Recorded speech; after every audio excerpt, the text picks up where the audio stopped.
Valorant is leaving closed beta pretty soon, so you probably want to know which agents to play so you know where to invest your time and which ones to unlock first.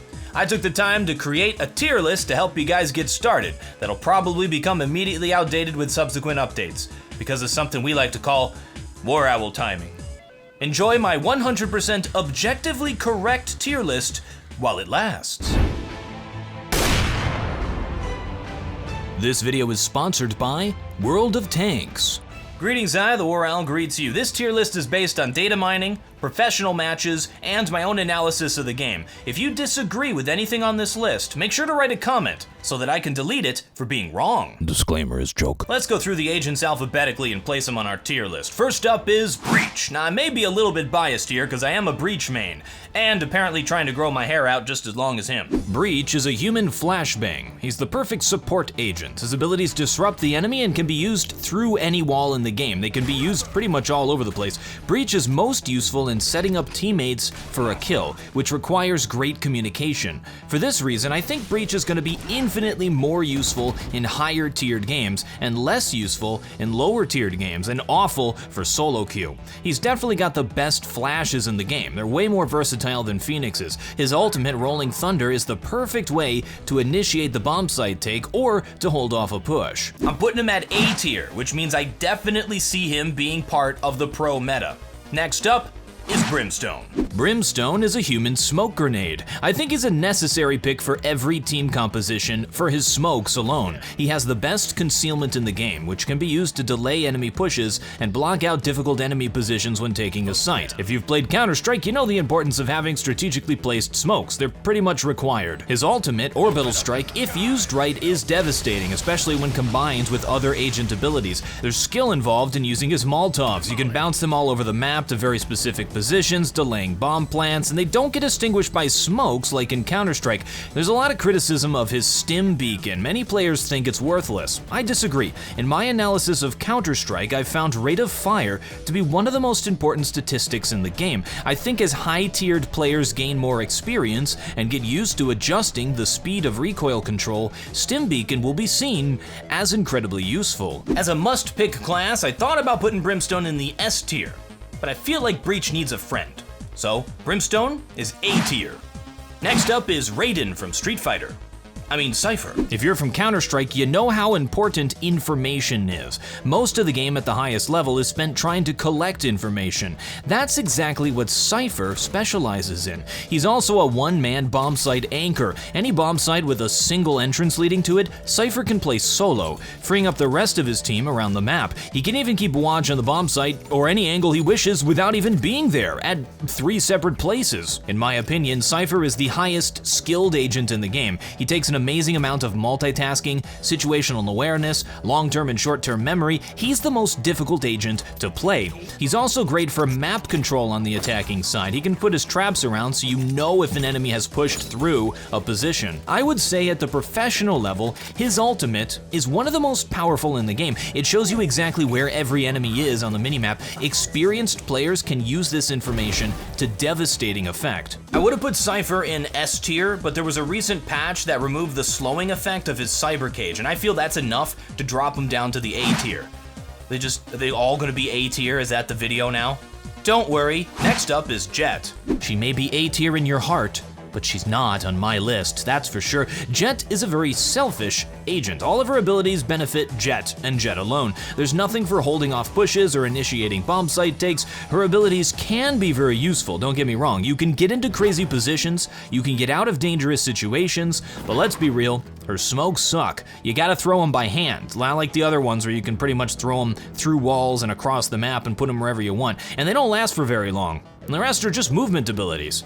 There's a cooldown on shooting your weapon after using her movement abilities, so you can't use them in a gunfight. Her ultimate replaces her weapon. I mean, I get the advantage of being able to shoot accurately while moving around, but I prefer to just stay on the ground and click on the head. Jett is the best class for that one guy in solo queue who doesn't say a single word until 14 rounds into the game, where he leans forward and creepily mumbles into the mic, "Hey guys, I'm gonna go beat this round." Oh, Jett. She's the poster agent for the game, and she's just not viable. C tier. Get wrecked, noob. That felt personal. She's a fictional character. I have nothing against her, and I Next up is Omen. Omen. Like Jett, Omen is really fun to play. Sneaky. He's a sneaky guy. He's able to throw his smokes across the map to help teammates. He has a bit more control over how they behave, but unlike Brimstone smokes, you can see while you're inside of them. So while they're good and they can be useful for some shenanigans, they're not as useful as Brimstone's. His Shrouded Step is probably his most useful ability at the higher tier of gameplay. Like Jett, he can get into creative positions. He can also completely screw with the enemy's minds. Here's a good example. On A-site split, players sometimes just watch the cross. Omen can teleport across. The biggest problem with Omen is his paranoia ability. It's difficult to hit enemies with it. You can only really hit them if they're camping a corner, in which case reducing the length of their vision isn't even useful. His ultimate can be useful, but in very specific situations. It's not very strong compared to the other ultimates. I like Omen. I enjoy playing with him. He's one of the agents that I've learned how to play. He's just got so many weaknesses that I have to put him into the B tier.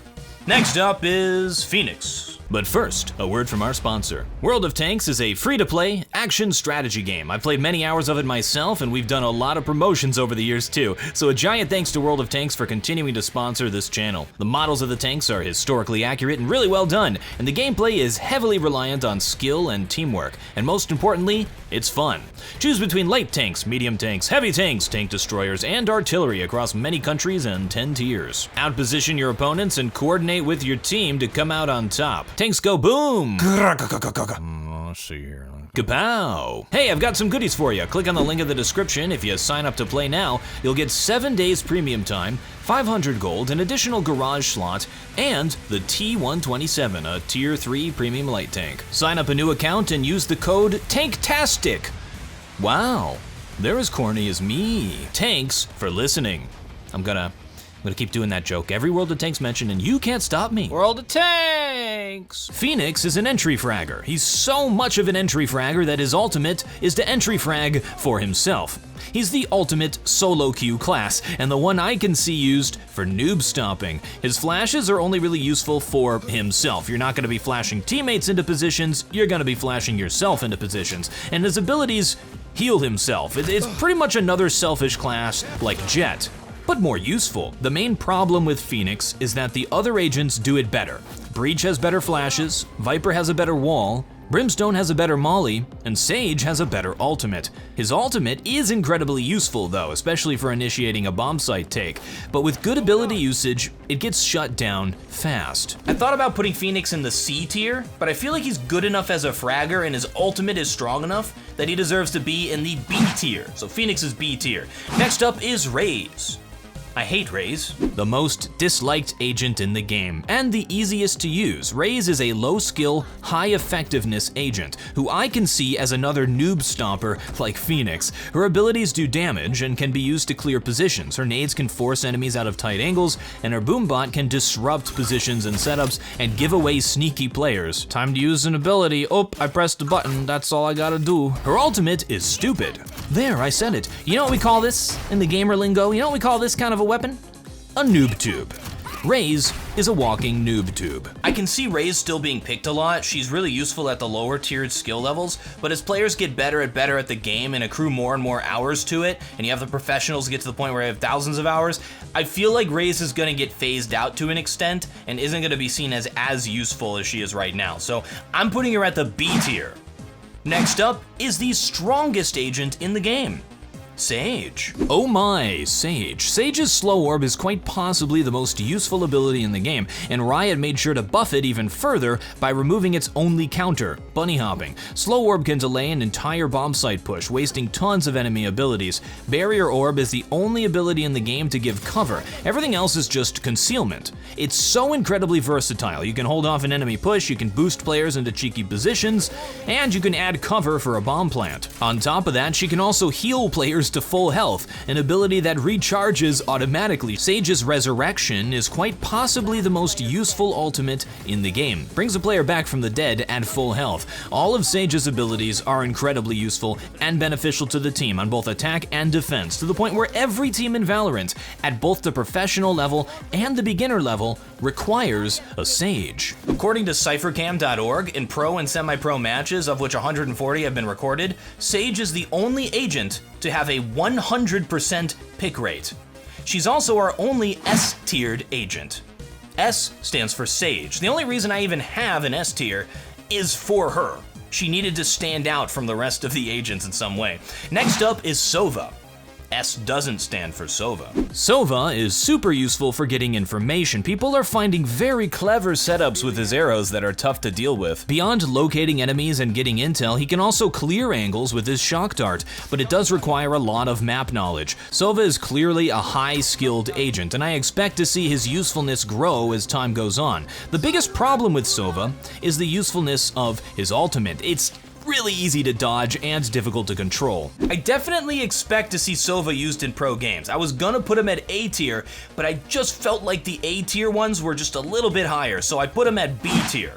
Now, for our most toxic agent, it's Viper. I feel bad for Viper. I wanted her to be good. There's definitely some potential for skill there in deciding when to bring her smokes and walls up and down and managing her toxin levels. She's an interesting agent, but in practice, not as useful as the others. I think the biggest problem is that her abilities hurt her teammates. Sure, she's immune to the toxins, but her teammates aren't. She can delay pushes, force players out of positions, she can help the team, just not as well as the other agents. I gotta put her at C, man. I know it's rough, but Jett needs a friend. She's down there all by herself. So that's my list. There it is. It's complete. Let me know what you guys think about it in the comments. What would you change? What would you move around? And what are you guys actually gonna play? I'm keeping that. Which agent you pick to play is up to you. I designed this list with top-level, team-based, competitive gameplay in mind. So if you enjoy playing one of the ones I have lower on the list, who am I to tell you not to play it, right? You go for it. You also don't have to just learn one. It's probably a good idea to learn a few agents and get comfortable with them. You have one that you play with for fun, one that you play with your team. That's up to you, man. And who knows, there's gonna be some big balance changes going forward anyway. So, hey, maybe your favorite will be bumped. Thank you very much for watching. I'm TheWarOwl, and I still have no closer.